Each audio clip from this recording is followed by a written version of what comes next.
5 seconds.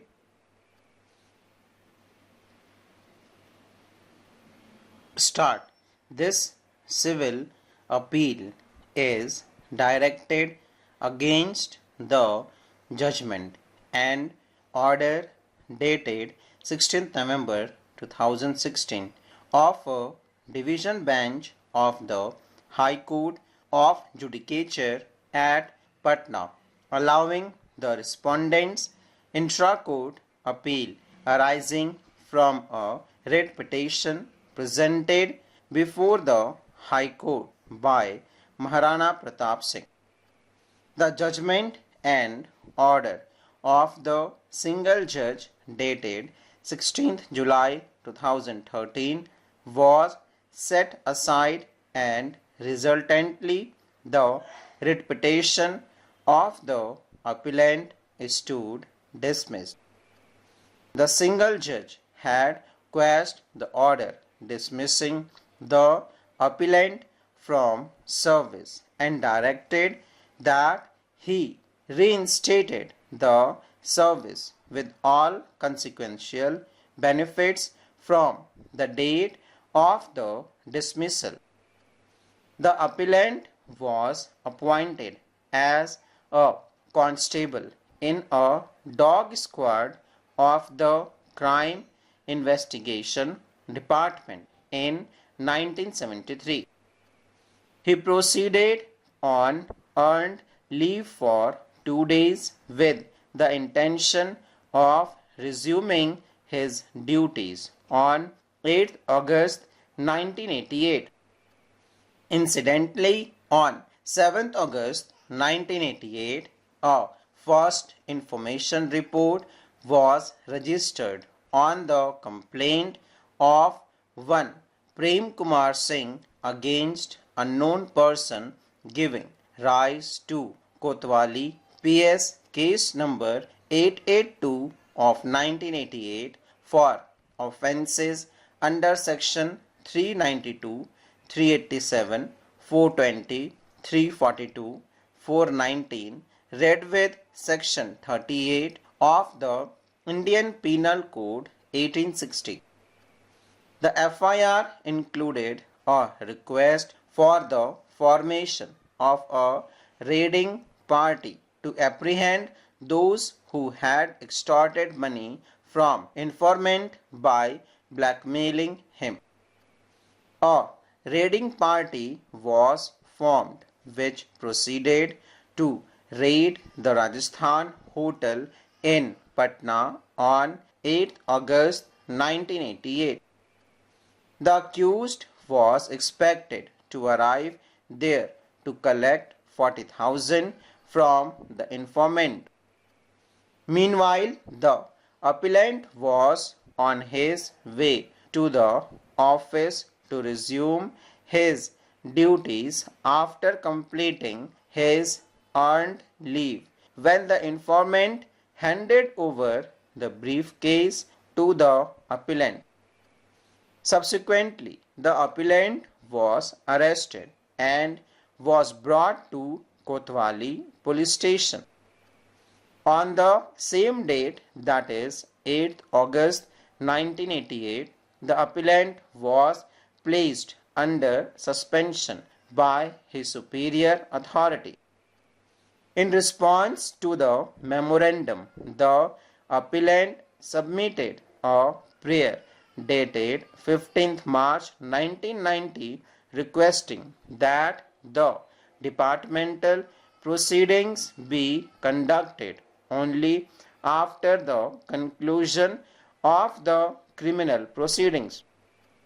The appellant expressed concern that if the departmental proceedings were held first and should the appellant cross-examine the witness during the departmental injury, his defense is bound to be disclosed and this would gravely prejudice him in the criminal proceedings.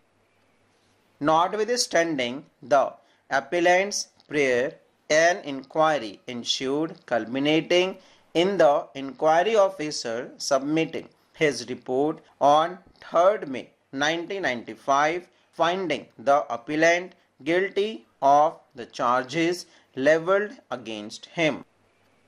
Later, the appellant was served with the second show cause notice by the Superintendent of Police CID on 23rd June 1995, calling upon him to show cause why he should not be dismissed from service.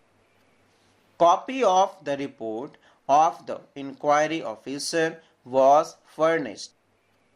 The appellant replied to the second show cause notice on 11th March 1996, speaking to point out the illegalities committed by the inquiry officer in course of the inquiry, thereby vitiating the same. Nevertheless, the respondent number 5 accepted the inquiry report and by order dated 14th June 1996 contained in memo number 1833 dated 21st June 1996 dismissed the appellant from service with the respondent direction that the appellant would not be entitled to any payment for the period of suspension except for the amount already disbursed to him. Meanwhile, the appellant along with the co-accused was tried and convicted by the trial court on 26 April 1994. The appellant was found guilty of offences under section 384 and 411 of the IPC and was sentenced to undergo simple imprisonment for a period of 1 year. However, he was acquitted of the charges under section 392 and 419 of the IPC.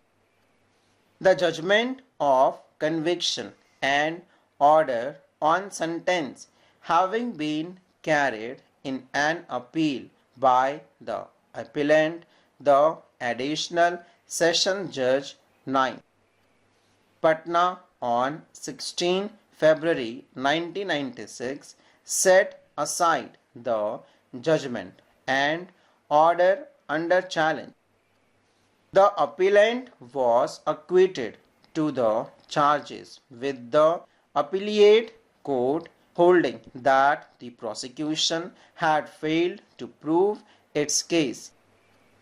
The appellant aggrieved by the dismissal order dated 21st June 1996 passed by the respondent number 5 filed an appeal before the Deputy Inspector General of Police. However, by an order dated 14 July 1997, the respondent number 4 dismissed the appeal and upheld the dismissal order passed by the respondent number 5 dated 21st June 1996 based on the report and the findings of the inquiry officer. Subsequently, the appellant filed the revision before the Director General cum Inspector General of Police CID on 24 September 1997 seeking to challenge the appellate order. However, as the revision remained undecided, the appellant filed a writ petition before the High Court. The said writ petition was disposed of on 13th May 2002 with a direction to the respondent number 2 to decide the appellant's revision within 2 months from the date of the order. In compliance with the said direction, the respondent number 5 on 6th August 2003 dismissed the revision with the result that the dismissal order stood reaffirmed full stop.